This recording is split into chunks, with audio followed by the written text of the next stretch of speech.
Chapitre 30. Le sermon sur la montagne, les béatitudes, première partie. Jésus parle aux apôtres en leur assignant à chacun une place pour diriger et surveiller la foule qui monte dès les premières heures de la matinée avec des malades portés sur les bras ou sur des brancards ou qui se traînent avec des béquilles. Dans la foule, il y a Étienne et Hermas. L'air est pur et un peu frais, mais le soleil a vite fait de tempérer cet air de montagne un peu vif. C'est tout avantage, car le soleil donne à l'air une fraîcheur qui n'est pas désagréable. Les gens s'assoient sur des pierres ou des rochers épars dans la vallée entre les deux cimes.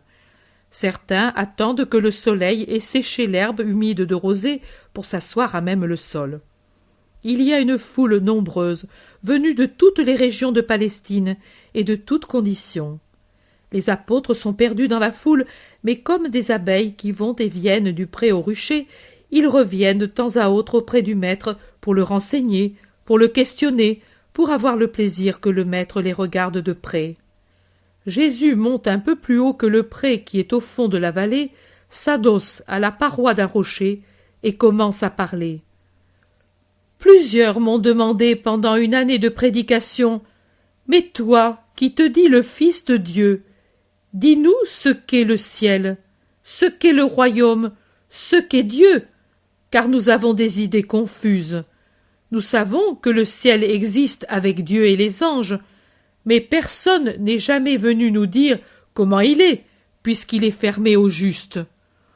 On m'a même demandé ce qu'est le royaume et ce qu'est Dieu, et je me suis efforcé de vous expliquer ce qu'est le royaume et ce qu'est Dieu.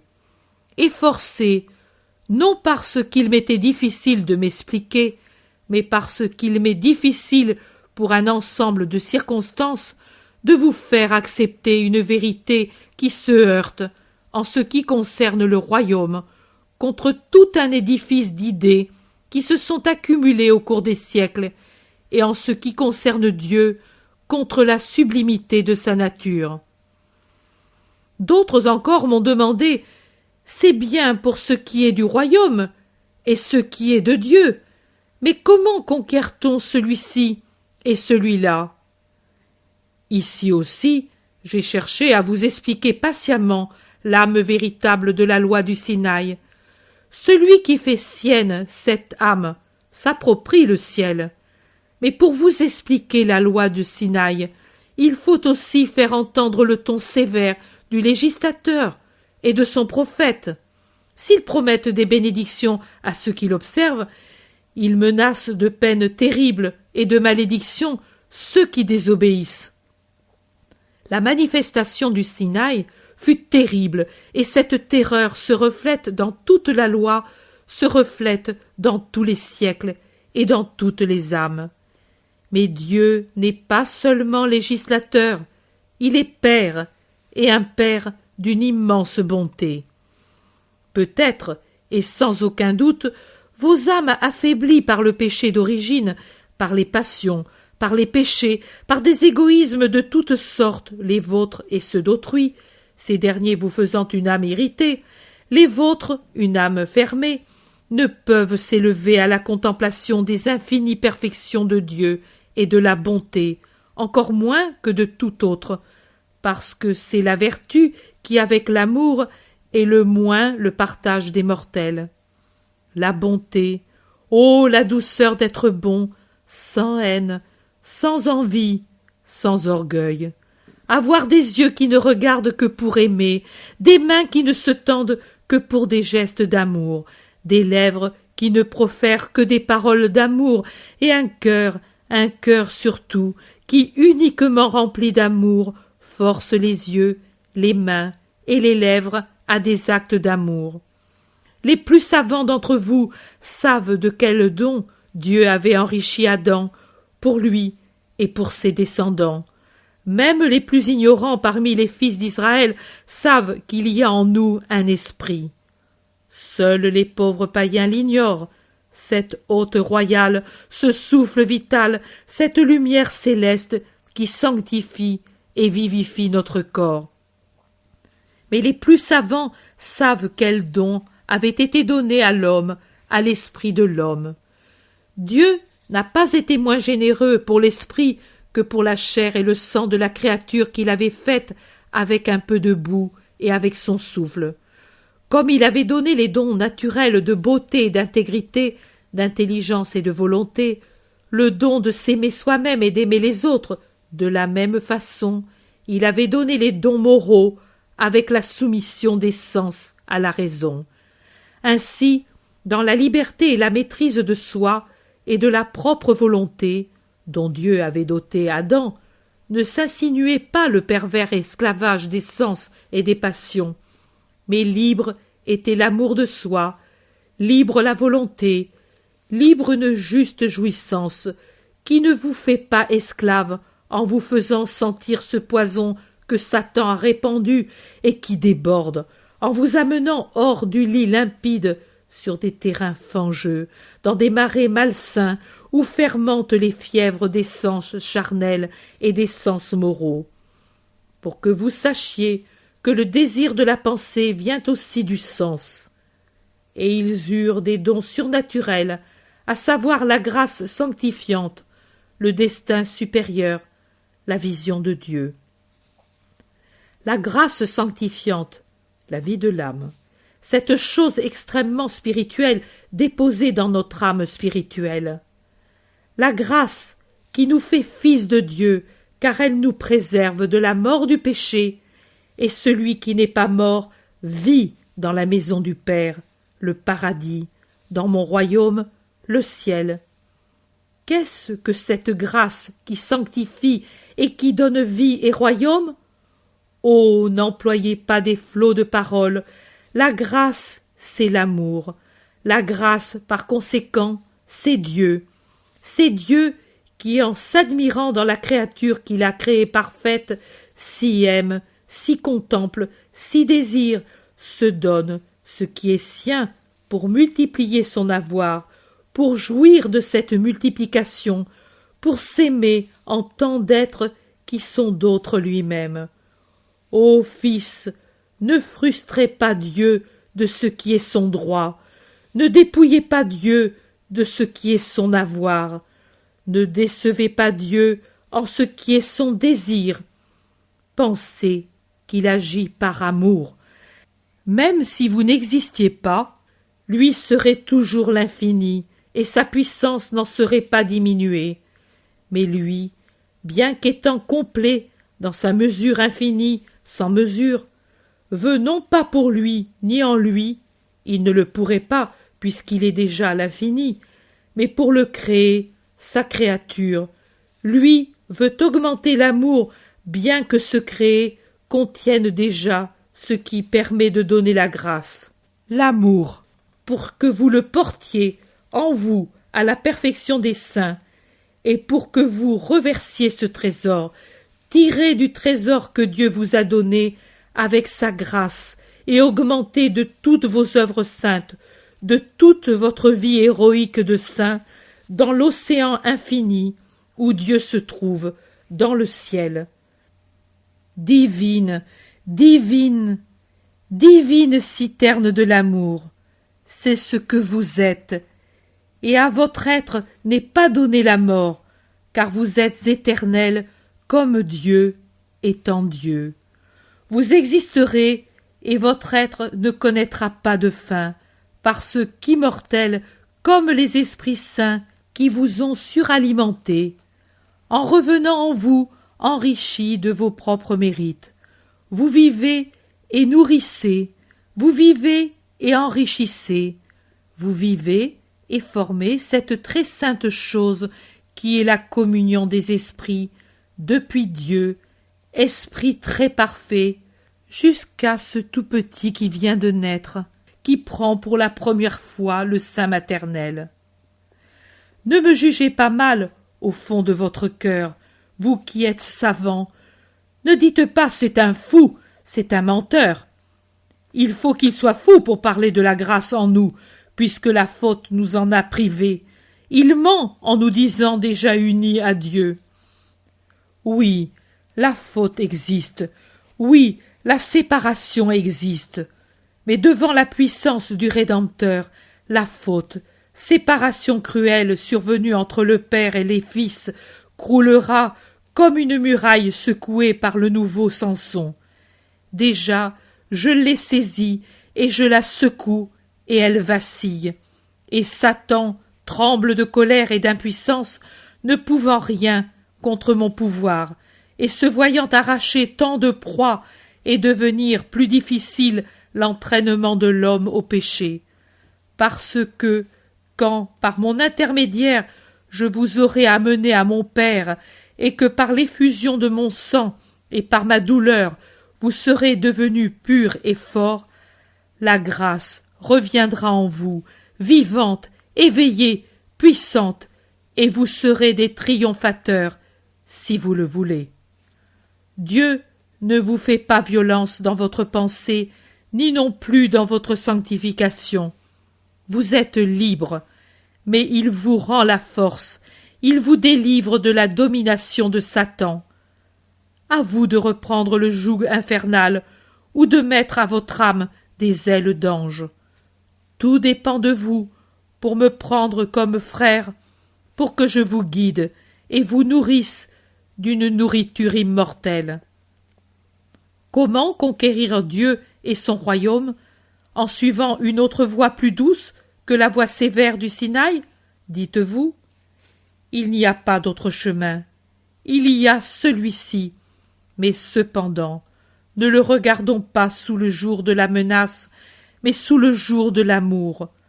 Ne disons pas « malheur si je ne fais pas ceci », en restant tremblant dans l'attente du péché, de n'être pas capable de ne pas pécher.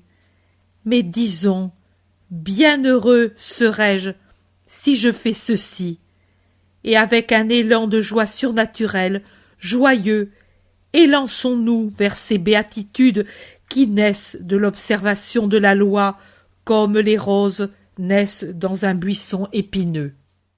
Bienheureux si je suis pauvre en esprit, car alors le royaume des cieux est à moi.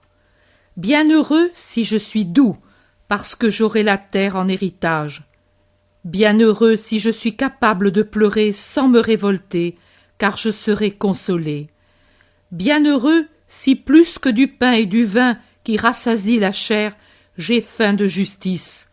La justice me rassasiera. Bienheureux si je suis miséricordieux, car je profiterai de la divine miséricorde. Bienheureux si je suis pur de cœur, car Dieu se penchera sur mon cœur pur, et moi je le verrai. Bienheureux si j'ai l'esprit de paix, car Dieu m'appellera son fils, car je serai dans la paix et dans l'amour, et Dieu est l'amour qui aime celui qui est semblable à lui. Bienheureux si, par fidélité à la justice, je suis persécuté, parce que pour me dédommager des persécutions de la terre, Dieu me donnera le royaume des cieux. Bienheureux si on m'outrage, et si on m'accuse à tort pour savoir être ton fils, ô Dieu. Ce n'est pas la désolation, mais la joie que cela doit m'apporter, car cela me mettra au niveau de tes meilleurs serviteurs, les prophètes, qui furent persécutés pour la même raison et avec lesquels je crois fermement que je partagerai la même récompense, grande, éternelle, dans le ciel qui m'appartient. Regardons ainsi le chemin du salut à travers la joie des saints. Bienheureux serai-je si je suis pauvre en esprit. Ô fièvre satanique des richesses, à quel délire tu conduis les hommes, les riches, les pauvres. Le riche qui vit pour son or, idole infâme de son esprit en ruine. Le pauvre qui vit de la haine qu'il a pour le riche qui possède l'or, et même s'il ne se rend pas matériellement homicide, il proclame ses anathèmes contre les riches, leur souhaitant toutes sortes de maux. Il ne suffit pas de ne pas commettre le mal, il faut encore ne pas désirer le faire. Celui qui maudit en souhaitant malheurs et morts ne diffère pas beaucoup de celui qui tue matériellement, car il a en lui le désir de voir périr celui qu'il est. En vérité, je vous dis que le désir n'est qu'un acte que l'on retient, comme le fruit d'une conception déjà formée, mais non expulsée. Le désir mauvais empoisonne et corrompt, car il dure davantage que l'acte violent. Il s'enracine plus profondément que l'acte lui-même. Celui qui est pauvre en esprit, s'il est matériellement riche, ne pêche pas à cause de l'or, mais avec son or, il réalise sa sanctification parce qu'il en fait de l'amour.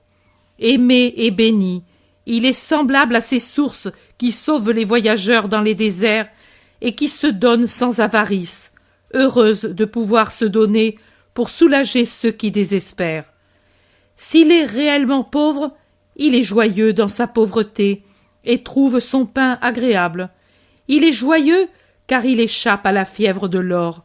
Son sommeil ignore les cauchemars et il se lève bien reposé pour se mettre tranquillement à son travail qui lui est léger parce qu'il le fait sans avidité, sans envie. L'homme peut être riche matériellement avec l'or, moralement par ce qu'il affectionne. Sous le nom d'or, on comprend non seulement les ressources pécuniaires, mais les maisons, les champs, les bijoux, les meubles, les troupeaux, tout ce qui en somme donne l'aisance à la vie. Les richesses morales consistent dans les liens de parenté ou de mariage, les amitiés, les richesses intellectuelles, les charges publiques. Comme vous le voyez, pour la première catégorie, le pauvre peut dire « Oh, pour moi, il me suffit de ne pas envier celui qui possède et je me contente de la situation qui m'est imposée. » Pour la seconde, celui qui est pauvre doit encore se surveiller, car le plus misérable des hommes peut devenir coupable si son esprit n'est pas détaché. Celui qui s'attache immodérément à quelque chose, celui-là pêche. Vous direz, mais alors, nous devons haïr le bien que Dieu nous a accordé. Mais alors, pourquoi commande-t-il d'aimer le père, la mère, l'épouse, les enfants? Et pourquoi dit-il, tu aimeras ton prochain comme toi-même? Il faut distinguer. Nous devons aimer le père, la mère, l'épouse et le prochain, mais dans la mesure que Dieu nous a fixée, comme nous-mêmes. Tandis que Dieu doit être aimé par-dessus tout, et avec tout nous-mêmes. Nous ne devons pas aimer Dieu comme nous aimons ceux qui nous sont les plus chers.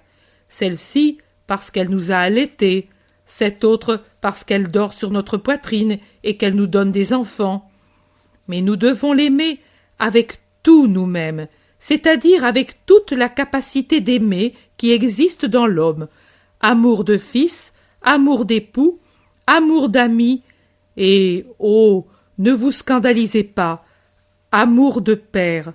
Oui, pour les intérêts de Dieu, nous devons avoir le même soin qu'un père a pour ses enfants, pour lesquels il veille avec amour sur ses biens et les développe, et s'occupe et se préoccupe de sa croissance physique et culturelle et de sa réussite dans le monde.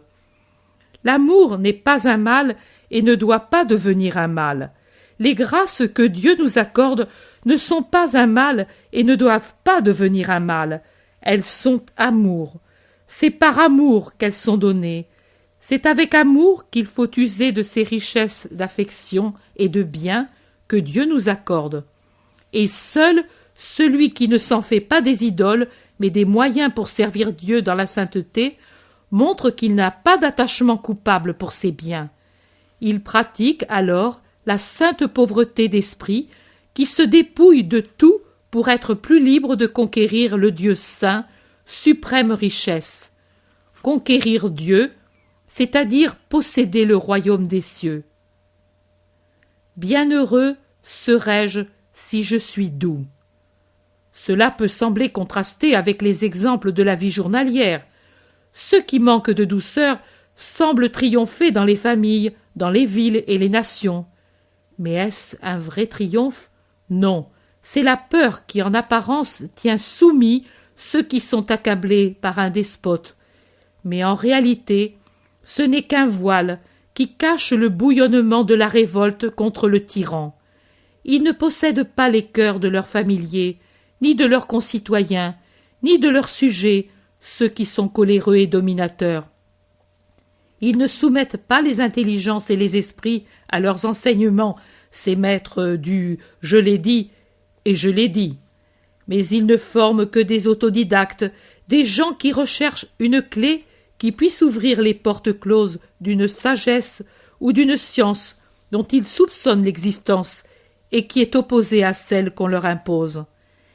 Ils n'amènent pas à Dieu ces prêtres qui ne vont pas à la conquête des esprits avec une douceur patiente, humble, aimante, mais qui semblent des guerriers armés qui se lancent à l'attaque tant ils marchent avec violence et intransigeance contre les âmes.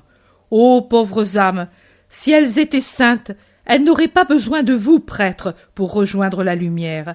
Elles l'auraient déjà en elles. Si elles étaient justes, elles n'auraient pas besoin de vous, juges, pour être retenues par le frein de la justice. Elles l'auraient déjà en elles. Si elles étaient saines, elles n'auraient besoin de personne pour les soigner. Soyez donc doux, ne mettez pas les âmes en fuite, attirez-les par l'amour, car la douceur, c'est de l'amour tout comme la pauvreté d'esprit. Si vous êtes doux, vous aurez la terre en héritage. Vous amènerez à Dieu ce domaine qui appartenait à Satan.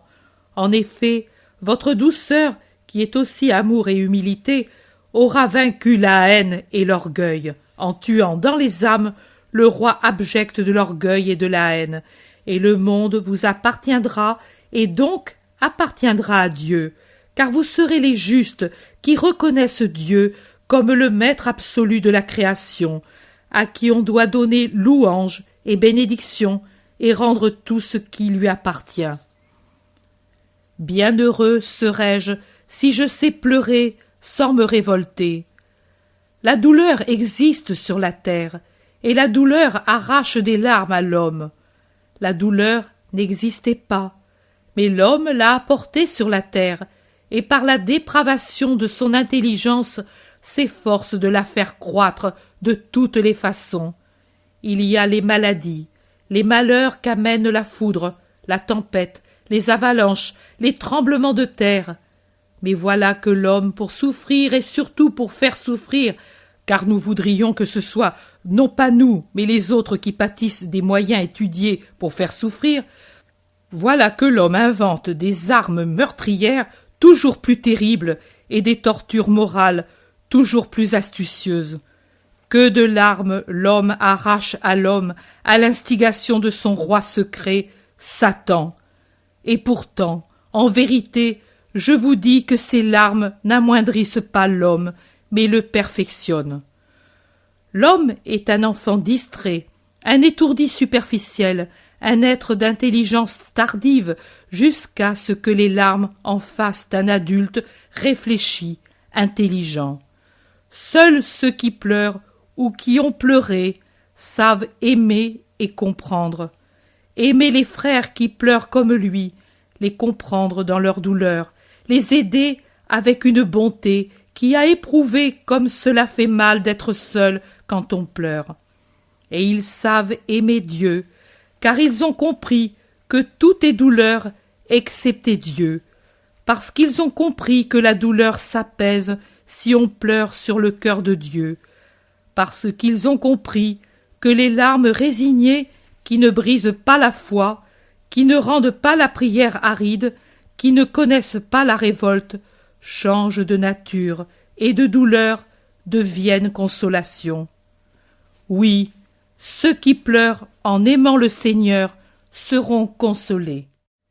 Bienheureux serai-je si j'ai faim et soif de justice. Du moment où il naît jusqu'au moment où il meurt, l'homme est avide de nourriture. Il ouvre la bouche à sa naissance pour saisir le tétin.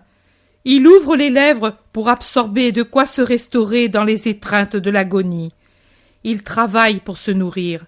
La terre est pour lui comme un sein gigantesque auquel il demande incessamment sa nourriture pour ce qui meurt. Mais qu'est l'homme? Un animal? Non, c'est un fils de Dieu, en exil pendant des années plus ou moins nombreuses, mais sa vie n'est pas finie quand il change de demeure. Il y a une vie à l'intérieur de la vie, comme dans une noix. Il y a le cerneau. ce n'est pas la coque qui est la noix, mais c'est le cerneau intérieur qui est la noix. Si vous semez une coque de noix, rien ne pousse, mais si vous semez la coque avec la pulpe, il naît un grand arbre. Il en est ainsi de l'homme. Ce n'est pas la chair qui devient immortelle, c'est l'âme, et il faut la nourrir pour l'amener à l'immortalité à laquelle, par amour, elle peut amener la chair dans la résurrection bienheureuse. La nourriture de l'âme, c'est la sagesse et la justice. On les absorbe comme un liquide et une nourriture fortifiant. Et plus on s'en nourrit, plus augmente la sainte avidité de posséder la sagesse et de connaître la justice. Mais il viendra un jour où l'âme insatiable de cette sainte faim sera rassasiée. Ce jour viendra. Dieu se donnera à son enfant. Il l'attachera directement à son sein. Et l'enfant au paradis se rassasiera de la mère admirable qui est Dieu lui-même et ne connaîtra jamais plus la faim, mais se reposera bienheureux sur le sein divin. Aucune science humaine n'atteint cette science divine. La curiosité de l'intelligence peut être satisfaite, mais pas les besoins de l'esprit. Et même à cause de la différence de saveur, l'esprit éprouve du dégoût et détourne sa bouche du tétin amer, préférant souffrir de faim qu'absorber une nourriture qui n'est pas venue de Dieu. N'ayez aucune crainte, vous qui êtes assoiffés ou affamés de Dieu. Restez fidèles et vous serez rassasiés par celui qui vous aime. Bienheureux serai-je si je suis miséricordieux. Qui d'entre les hommes peut dire « Je n'ai pas besoin de miséricorde » Personne. Or, si dans l'ancienne loi il est dit « œil pour œil et dent pour dent », pourquoi ne devrait-on pas dire dans la nouvelle « Qui aura été miséricordieux trouvera miséricorde » Tous ont besoin de pardon. Eh bien, ce n'est pas la formule et la forme d'un rite qui ne sont que des symboles extérieurs accordés à l'opaque esprit humain qui obtiennent le pardon, mais c'est le rite intérieur de l'amour ou encore de la miséricorde. Que si on a imposé le sacrifice d'un bouc ou d'un agneau et l'offrande de quelques pièces de monnaie, cela fut fait parce qu'à la base de tout mal on trouve encore toujours deux racines, la cupidité et l'orgueil. La cupidité est punie par la dépense qu'il faut faire pour l'offrande, l'orgueil par la confession publique du rite. Je célèbre ce sacrifice parce que j'ai péché.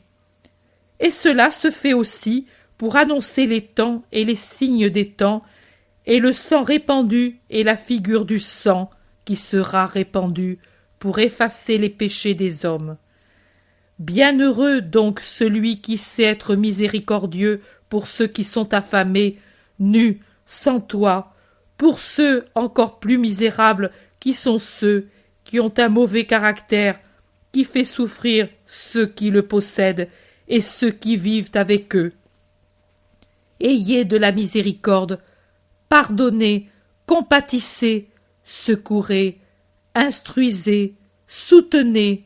Ne vous enfermez pas dans une tour de cristal en disant « Moi, je suis pur et je ne descends pas parmi les pécheurs. » Ne dites pas « Je suis riche et heureux et je ne veux pas entendre parler des misères d'autrui. » Pensez que plus vite que la fumée que disperse un grand vent, votre richesse peut se dissiper, et aussi votre santé, votre aisance familiale. Et rappelez-vous que le cristal fait office de loupe, et que ce qui serait passé inaperçu en vous mêlant à la foule, vous ne pourrez plus le tenir caché, si vous vous établissez dans une tour de cristal, seul, séparé, éclairé de tous côtés. Miséricorde pour accomplir un sacrifice secret, continuel, saint d'expiation, et obtenir miséricorde. Bienheureux serai-je si j'ai le cœur pur. Dieu est pureté. Le paradis est le royaume de la pureté. Rien d'impur ne peut entrer au ciel où est Dieu. Par conséquent, si vous êtes impurs, vous ne pourrez entrer dans le royaume de Dieu. Mais, ô joie, joie anticipée que Dieu accorde à ses fils. Celui qui est pur possède dès cette terre un commencement de ciel, car Dieu se penche sur celui qui est pur, et l'homme qui vit sur la terre voit son Dieu. Il ne connaît pas la saveur des amours humaines, mais il goûte jusqu'à l'extase la saveur de l'amour divin. Il peut dire « Je suis avec toi, et tu es en moi. Je te possède donc, et je te connais comme l'époux très aimable de mon âme. » Et croyez que celui qui possède Dieu subit, inexplicable à lui-même, des changements substantiels qui le rendent saint, sage, fort. Sur ses lèvres s'épanouissent des paroles, et ses actes possèdent une puissance qui n'est pas de la créature, mais de Dieu qui vit en elle. Qu'est la vie de celui qui voit Dieu? Béatitude. Et vous voudriez vous priver d'un pareil don par une fétide impureté? Bienheureux serais-je si j'ai un esprit pacifique. La paix est une des caractéristiques de Dieu. Dieu n'est que dans la paix, car la paix est amour, alors que la guerre est haine. Satan, c'est la haine. Dieu, c'est la paix. Personne ne peut se dire fils de Dieu, et Dieu ne peut reconnaître pour son fils un homme qui a un esprit irascible et toujours prêt à déchaîner des tempêtes. Non seulement, mais de même ne peut se dire fils de Dieu celui qui, ne déchaînant pas personnellement des tempêtes, ne contribue pas, par sa grande paix, à calmer les tempêtes suscitées par d'autres. Le pacifique répand la paix, même s'il se tait. Maître de lui-même, et j'ose dire maître de Dieu, il la porte comme une lampe porte sa lumière, comme un encensoir répand son parfum, comme une outre porte son liquide, et il produit la lumière parmi les nuées fumantes des rancœurs. Il purifie l'air des miasmes des aigreurs. Il calme les flots furieux des procès par cette huile suave qu'est l'esprit de paix qui émane des fils de Dieu. Faites que Dieu et les hommes puissent vous appeler ainsi. Bienheureux serais-je si je suis persécuté pour mon amour de la justice. L'homme est tellement satanisé qu'il hait le bien partout où il se trouve, qu'il hait celui qui est bon, comme si celui qui est bon, jusque par son silence, l'accusait et lui faisait des reproches. En effet, la bonté de quelqu'un fait paraître encore plus noire la méchanceté du méchant. En effet, la foi du vrai croyant fait ressortir encore plus vivement l'hypocrisie du faux croyant. En effet, il ne peut pas ne pas être détesté par ceux qui sont injustes, celui qui par sa manière de vivre témoigne sans cesse en faveur de la justice. Et alors voilà qu'on se déchaîne contre ceux qui aiment la justice. Ici aussi, c'est comme pour les guerres. L'homme progresse dans l'art satanique de persécuter plus qu'il ne progresse dans l'art saint de l'amour. Mais il ne peut que persécuter ce dont la vie est brève. L'Éternel qui est dans l'homme échappe au piège et acquiert ainsi une vitalité plus vigoureuse du fait de la persécution. La vie s'enfuit par les blessures qui saignent ou pour les privations qui épuisent celui qui est persécuté. Mais le sang fait la pourpre du futur roi, et les privations sont autant d'échelons pour s'élever jusqu'au trône que le Père a préparé pour ses martyrs, auxquels sont réservés les sièges royaux du royaume des cieux. Bienheureux serais-je si l'on m'outrage et me calomnie. Ne faites que ce qui peut mériter que votre nom soit inscrit dans les livres célestes, là où ne sont pas notés les noms d'après les mensonges des hommes et les louanges décernées à ceux qui les méritent le moins, mais où, par contre, sont inscrites avec justice et amour les œuvres des bons, pour qu'ils puissent recevoir la récompense promise à ceux qui sont bénis de Dieu. Jusqu'à présent, on a calomnié et outragé les prophètes, mais quand s'ouvriront les portes des cieux, comme des rois imposants, ils entreront dans la cité de Dieu, et ils seront salués par les anges, chantant de joie.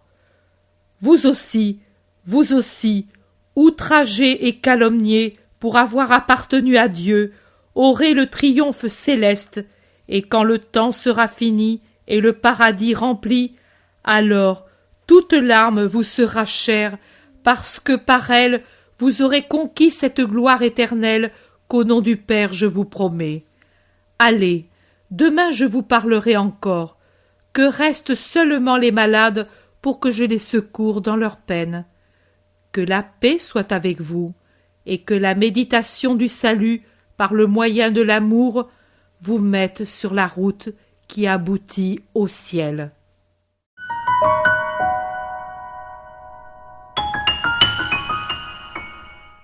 L'intérêt pour les écrits de Maria Valtorta ne cesse de grandir. Et les fruits récoltés, vocation, conversion, sont immenses. Visionnaire de la vie du Christ, de la conception de Marie jusqu'au début de l'Église, sa description des personnages, de leur psychologie, la précision des lieux où ils évoluent, des coutumes et mœurs de l'époque, est proprement sidérante et à ce jour inégalée.